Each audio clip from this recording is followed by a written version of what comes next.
Hello नमस्कार दोस्तों, मैं नितिन वालिया। कैसे हो आप लोग सभी। उत्तराखंड टेट का पेपर हो गया और आशा करता हूँ आप सभी का पेपर बहुत ही अच्छा गया होगा। और आज की वीडियो में मैं डिस्कस करूँगा ईवीएस जो आपके पेपर के अंदर आई थी उसकी आंसर की मैं आपको बताऊँगा, उसके सही सटीक आंसर मैं आपको बताऊँगा।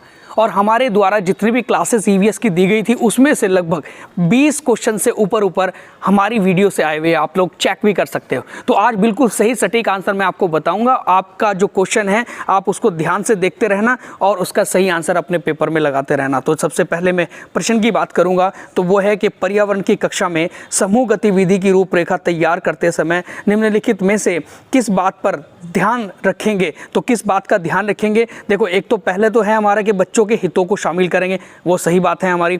उसके बाद है कि लड़के और लड़कियों को समान रूप से रोचक लगे, वो वाली चीज़ें हम लोग रखेंगे अपनी गतिविधि के अंदर। और उसके बाद ऑप्शन नंबर डी है कि सभी धार्मिक और सांस्कृतिक पृष्ठभूमि के बच्चों हेतु वो रोचक लगे। मतलब ऐसा ना हो कि भाई किसी धर्म को आघात पहुंचे उस चीज़ से, तो उन सब के लिए वो रोचक लगे, इंटरेस्ट लगे। तो इसीलिए सही आंसर हो जाएगा ऑप्शन नंबर फर्स्ट, इसका ए बिल्कुल राइट चला जाएगा। A, B and D is the right है इस क्वेश्चन का। अगले प्रश्न को हम लोग देखेंगे और उसका सही सटीक आंसर आपको बताएंगे। वो है क्वेश्चन हमारा कि क्षतिग्रस्त जंगल को फिर से तैयार करने के लिए शुरू किए गए प्रमुख कार्यक्रम को क्या कहते हैं। तो सही आंसर हो जाएगा ऑप्शन नंबर डी इसका राइट है। वन संवर्धन उसे कहा जाता है, सिल्वीकल्चर उसे कहा जाता है। अगले प्रश्न की हम लोग बात करें तो वो है हमारा कि किसके कारण भूजल समाप्त नहीं होगा। देखो किसके कारण भूजल समाप्त नहीं होगा, जब ज़्यादा से ज़्यादा हम लोग वन लगाएंगे, पेड़ लगाएंगे तो तब हमारी भूमि भी उपजाऊ रहेगी और इसके अलावा जो हमारा जल चक्र है वो भी चलता रहेगा सही तरीके से। तो इसका सही आंसर हो जाएगा ऑप्शन नंबर फर्स्ट, इसका राइट है। इसने कहा कि किसके कारण भूजल समाप्त नहीं होगा, तो भूजल समाप्त नहीं होगा वनीकरण की प्रक्रिया के कारण। मतलब जिस जगह पर वन नहीं है उस जगह पर अगर वन लगाते जाएंगे तो वो हमारे पर्यावरण के लिए भी सही है और पानी की एक जल चक्र के लिए भी सही रहेगा। अगले प्रश्न की हम लोग बात करेंगे तो वो है अस्पताल से जैविक कचरे के एक निस्तारण के लिए निम्नलिखित में से कौन से सबसे अच्छा तरीका होगा। तो जो भी एक हमारा जैविक कचरा होता है अस्पतालों के अंदर या किसी भी जगह पर, घरों के भी अंदर, तो उसका जब निस्तारण किया जाता है तो उसके लिए सबसे बेस्ट तरीका है कि उसके लिए खाद बनाओ। कि जितनी भी जैविक एक हमारी एक चीज़ें रहती हैं या कचरा होता है तो उन सबसे हम लोग खाद बना सकते हैं, जिसे कंपोस्ट खाद कहते हैं और सबसे अच्छा खाद होता है। अगले प्रश्न की हम लोग बात करेंगे तो वो है कि पौधों और जानवरों की प्रजातियों जो विशेष रूप से एक ही स्थान पर रहती है उसे क्या कहते हैं।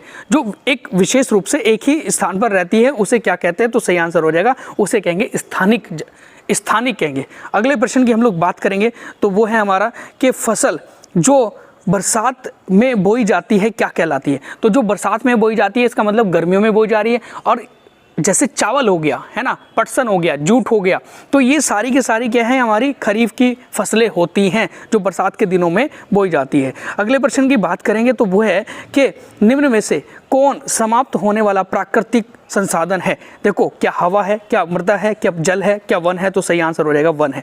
तो जितना ज़्यादा नगरीकरण हो रहा है, जितना ज़्यादा इंडस्ट्रियल एरिया बढ़ रहा है और जितनी ज़्यादा जनसंख्या बढ़ रही है उतना ज़्यादा हमारे वन काटे जा रहे हैं और वहाँ पर कॉलोनीज, मकान इत्यादि बनाए जा रहे हैं।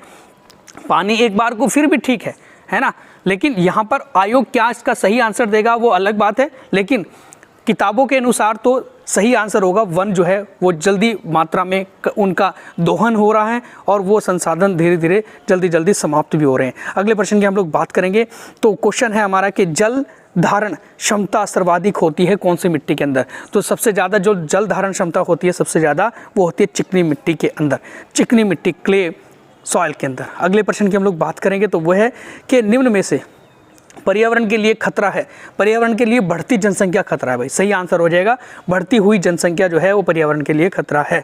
उसके बाद अल नीनो के बारे में क्वेश्चन पूछा गया है, ध्यान रखेंगे। अल नीनो एक हमारा एक दक्षिणी प्रशांत महासागर में उठने वाली एक कह सकते हैं कि गर्म महासागरीय धारा है जो एक जिससे हमारे पर्यावरण पर नुकसान भी होता है या प्रभाव पड़ता है इसका बहुत ज़्यादा। कहीं वर्षा ज़्यादा हो जाती है, कहीं वर्षा कम हो जाती है, तो ये चीज़ देखने को मिलती है जिस समय अल नीनो आता है। ओके, अगले प्रश्न की हम लोग बात करेंगे तो वो है कि रश्मि क्या है कि रश्मि अपने छात्रों को अपने चारों ओर देखने को प्रोत्साहित करती है और जो कुछ भी उन्होंने अवलोकित किया उसकी व्याख्या करने को कहती है। शिक्षक शिक्षण की किस विधि का प्रयोग उसके द्वारा किया जा रहा है। तो शिक्षण की किस विधि का प्रयोग उसके द्वारा किया जा रहा है भाई, तो सही आंसर हो जाएगा ऑप्शन नंबर डी इसका राइट है, ज्ञात से अज्ञात की ओर। अगले प्रश्न की हम लोग बात करेंगे तो वो है क्षेत्रफल की दृष्टि से भारत का सबसे बड़ा नेशनल पार्क राष्ट्रीय उद्यान कौन सा है। तो हेमिस नेशनल पार्क हमारे भारत का सबसे बड़ा नेशनल पार्क है, लद्दाख के अंदर मिलेगा आपको। अगले प्रश्न की हम लोग बात करेंगे तो पृथ्वी के फेफड़े किसे कहा जाता है। पृथ्वी के फेफड़े लंग्स ऑफ अर्थ किसे कहा जाता है। तो इसका सही आंसर हो जाएगा ऑप्शन नंबर डी इसका राइट है, अमेजन के वर्षावन या फिर ब्राज़ील के अंदर पाए जाने वाले हमारे वर्षा वन। अगले प्रश्न की हम लोग बात करेंगे तो वो है कि निम्न में से कौन सा युग्म सुमेलित नहीं है। तो सुमेलित नहीं है वो देखना है अभी हमें। देखो भाई, अगर सांस छोड़ी हुई हवा होती है, जैसे हम लोग सांस ले रहे हैं और उसके बाद सांस छोड़ रहे हैं, तो उसमें ऑक्सीजन की मात्रा 16.4% होती है, सही है। हम 21% ऑक्सीजन जो एटमॉस्फेयर में होती है उसे ग्रहण करते हैं जब सांस ले रहे हैं, लेकिन जब छोड़ते हैं तो उसमें से लगभग हमारी 17% या 16.5% जो है वो बाहर निकल जाती है और बाकी हमारी बॉडी में चली जाती है, जो एक भोजन का ऑक्सीकरण करने में भी हमारी सहायता करती है। ऑप्शन नंबर बी है कि सांस भीतर ली हुई हवा में ऑक्सीजन की मात्रा 21% होती है, सही आंसर है। उसके बाद ऑप्शन नंबर सी है कि सांस छोड़ी हुई हवा में कार्बन डाइऑक्साइड 4.4% होती है, जी ठीक है। वैसे तो 4.49% होती है ना, तो फिर भी कोई बात नहीं, 4.4% है। लेकिन उसके बाद सांस भीतर ली गई हवा में कार्बन डाइऑक्साइड जो है वो 0.4% होती है, ये गलत हो जाएगा। 0.04% होती है, 0.04% होती है, ना कि 0.4% है, तो ये गलत हो जाएगा। अगले प्रश्न की हम लोग बात करेंगे, आपको बताएंगे इसका सही और सटीक आंसर। वो है हमारा मिलान करना है, और मिलान करना है कि विश्व जल दिवस कब मनाया जाता है। तो विश्व जल दिवस हमारा अप्रैल में मनाया जाता है, 22 मार्च को मनाया जाता है। इसके अलावा विश्व पर्यावरण दिवस सभी को पता होगा, वो हमारा 5 जून को मनाया जाता है। विश्व पृथ्वी दिवस कब मनाया जाता है, तो 22 अप्रैल को मनाया जाता है। और विश्व ओजोन दिवस कब मनाया जाता है, तो ये मनाया जाएगा आपका 16 सितंबर को।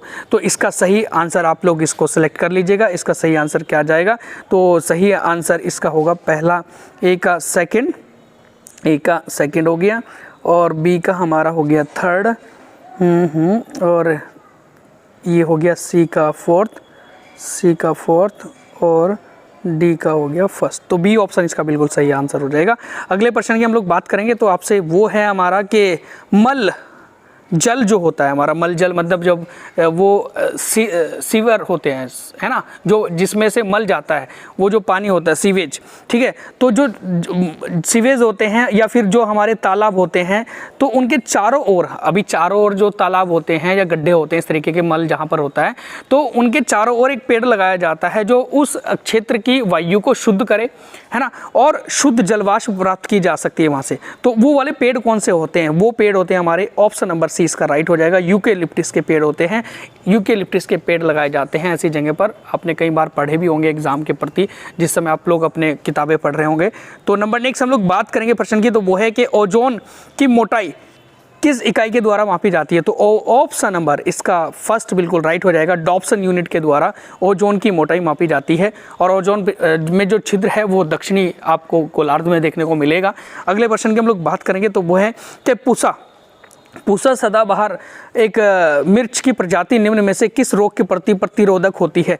किस रोग के प्रति प्रतिरोधक होती है, ऑप्शन नंबर फर्स्ट इसका बिल्कुल सही चले जाएगा, चिली मोजेक वायरस, एक प्रकार का वायरस होता है, चिली मोजेक वायरस होता है, उसके प्रति जो है वो प्रतिरोधक होती है। ओके, अगले प्रश्न की हम लोग बात करेंगे तो वो है कि पर्यावरण संरक्षण अधिनियम किस वर्ष पारित हुआ था। तो पर्यावरण संरक्षण अधिनियम किस वर्ष पारित हुआ था भाई, 1986 में, सभी को पता होगा, 1986 में पर्यावरण संरक्षण अधिनियम आया था, और वन्य जीव अधिनियम 1972 में आया था। अगले प्रश्न की बात हम लोग करेंगे तो वो है हमारा, निम्नलिखित में से कौन सा जीव बिना पानी पिए सबसे अधिक समय तक जीवित रह सकता है। तो क्या ऑप्शन नंबर जिराफ है, क्या ऊँट है, क्या कंगारू है। तो सही आंसर होगा कंगारू चूहा, कंगारू कैट जो रेट जो होता है, कंगारू चूहा जो होता है वही सबसे लंबे समय तक जीवित रह सकता है बिना पानी पिए। अगले प्रश्न की बात करेंगे, और ये अमेरिका वाले रीजन में पाया जाता है। क्वेश्चन है हमारा कि अपिक्को आंदोलन के प्रेरणादायक कौन थे। तो ध्यान रखेंगे, चिपको आंदोलन अलग था। चिपको आंदोलन की एक तर्ज पर एक दक्षिण भारत में कर्नाटक के अंदर अपिक्को आंदोलन चला था, और अपिक्को आंदोलन के प्रेरणादायक जो रहे हैं वो पांडुरंग हेगड़े थे। अगले प्रश्न को हम देखेंगे। ओके, तो वो है कि से किस प्रदूषण पदार्थ की उच्च मात्रा पाई जाने पर उसे खाने से मनुष्य में मिनी मात्रा रोग हो जाता है? देखो, मछली के अंदर कौन सा ऐसा प्रदूषण हो जाता है या पानी के अंदर कौन सी मात्रा बढ़ जाती है जो मछली के अंदर चली जाएगी और फिर उस मछली का हम लोग सेवन करेंगे तो हमारे अंदर भी वो बीमारी आ जाएगी। तो पारा जब ज़्यादा मात्रा में हो जाता है किसी पानी के अंदर तो उसे हम लोग कहते हैं मिनी मात्रा रोग। अगले प्रश्न की हम लोग बात करेंगे तो वो है कि भारत में समृद्ध वनस्पति जात और प्राणी जात है ना, फ्लोरा एंड फोना के बारे में पढ़ाते समय विद्यालय के द्वारा प्राथमिक विद्यालय के विद्यार्थियों को जिम कॉर्बेट नेशनल पार्क ले जाया गया है और यह विद्यार्थियों की सहायता किस प्रकार करेगा? तो किस प्रकार विद्यार्थी की सहायता करेगा? तो सही आंसर हो जाएगा ऑप्शन नंबर फर्स्ट, इसका बिल्कुल राइट आपने लगाया होगा तो ठीक है। इसका सही आंसर हो जाएगा कक्षीय अधिगम को वास्तविक जीवन से जोड़ना। भाई कक्षा के अंदर हमने फोना और फ्लोरा पढ़े हैं, पेड़ पौधे पढ़े हैं और जानवर पढ़े हैं, और जब हम लोग बाहर जाकर उनको देखेंगे, एनालिसिस करेंगे, उनका विश्लेषण करेंगे सही तरीके से, तो हमारा फिर क्या होगा सही आंसर के वो हमें वास्तविक जीवन से जोड़ रहे हैं ना कक्ष की गतिविधि को, तो इसलिए सही आंसर हो जाएगा ऑप्शन नंबर फर्स्ट, इसका राइट है। नंबर नेक्स्ट हम लोग बात करेंगे प्रश्न की, तो वो है कि पर्यावरण अध्ययन की कक्षा में बच्चों के व्यक्तिगत अनुभव को महत्वता देना शिक्षक को लाभ पहुंचाता है। महत्वता देना शिक्षक को लाभ पहुंचाता है, तो क्या लाभ पहुंचाता है? तो सही आंसर हो जाएगा ऑप्शन नंबर इसका सी बिल्कुल राइट है। और विषय को बच्चों में अनुभव संसार से जोड़ना और विमर्श सीखने को बढ़ावा देने, तो ये इसका सही है, क्योंकि इस तरीके से एक अनुभव जो है वो एक दूसरे के संपर्क में आकर, मतलब एक दूसरे के संपर्क में आकर हमारे एक्सपीरियंस जो है, अनुभव एक दूसरे से हम लोग शेयर करते हैं। तो ये क्वेश्चन का आंसर वैसे सी है, लेकिन आयोग आगे बताएगा तो वो अलग मैटर है, नहीं तो सही आंसर हम लोग बिल्कुल सटीक आंसर आपको बता ही रहे हैं, बिल्कुल सही आंसर है वैसे तो सी ऑप्शन। नंबर नेक्स्ट हम लोग क्वेश्चन की बात करेंगे, तो हमारे देश में निम्नलिखित स्थानों में से कौन सा ठंडा रेगिस्तान है? तो कौन सा ठंडा रेगिस्तान होगा? ऑप्शन नंबर सी इसका बिल्कुल सही होगा। लद्दाख जो है हमारे भारत का सबसे ठंडा रेगिस्तान है, बर्फस्थल है। अगले प्रश्न की बात हम लोग करें कि पर्यावरण अध्ययन के शिक्षण अधिगम में सर्वेक्षण का उद्देश्य क्या है? देखो, सर्वेक्षण का उद्देश्य ऑप्शन नंबर फर्स्ट है समुदाय के साथ अन्योन्य क्रिया का अवसर प्रदान करना, ठीक है जी बिल्कुल। ऑप्शन नंबर बी है बच्चों को विभिन्न लोगों के प्रति संवेदनशील बनाना, ये भी सही है। ऑप्शन नंबर सी है सूचना को प्रत्यक्ष प्राप्त करने का अवसर प्रदान करना, ये भी सही है। ऑप्शन नंबर डी है आकलन के समय एक अवसर रूप में इसका उपयोग करना, ठीक है। देखो ध्यान रखेंगे, सर्वेक्षण के लिए सारे के सारे ऑप्शन बिल्कुल सही चले जाएंगे, ऑप्शन नंबर फर्स्ट इसका इसलिए राइट है। ए बी सी डी पूरे सारे के सारे सही हो जाएंगे। अगले प्रश्न की बात हम लोग करेंगे, तो सतत पोषण विकास के लिए क्या करना चाहिए? तो क्या करना चाहिए सतत पोषण विकास के लिए? तो भाई देखो इसका सही आंसर क्या हो जाएगा? उर्वरक एवं कीटनाशकों का कम उपयोग करना, ऑप्शन नंबर डी इसका बिल्कुल राइट हो जाएगा। उर्वरक एवं कीटनाशकों को कम उपयोग करेंगे तो सतत पोषण विकास के लिए हम लोग एक सही मार्ग पर चल रहे हैं। अगले प्रश्न की हम लोग बात करेंगे, तो वो है कि किसी खाद्य श्रृंखला में सामान्यतः प्राथमिक जीव होते हैं। तो प्राथमिक जीव जो होते हैं हमारे शाकाहारी होते हैं, भाई शाकाहारी होते हैं प्राथमिक जीव जो होते हैं, केवल पेड़ पौधों पर निर्भर होते हैं, पत्तों पर निर्भर होते हैं।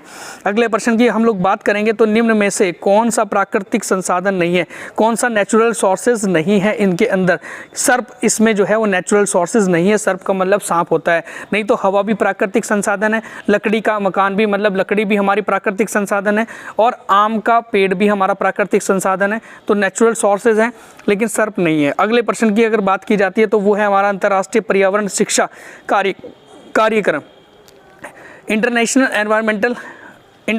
एनवायरमेंटल एजुकेशन प्रोग्राम जो है वो किसके द्वारा चलाया गया? तो यूनेस्को और हमारे जो एक यूएन एक ईपी है, एनवायरमेंटल प्रोग्राम है, यूनाइटेड नेशन एनवायरमेंटल प्रोग्राम और यूनेस्को, इनके द्वारा ही चलाया गया था।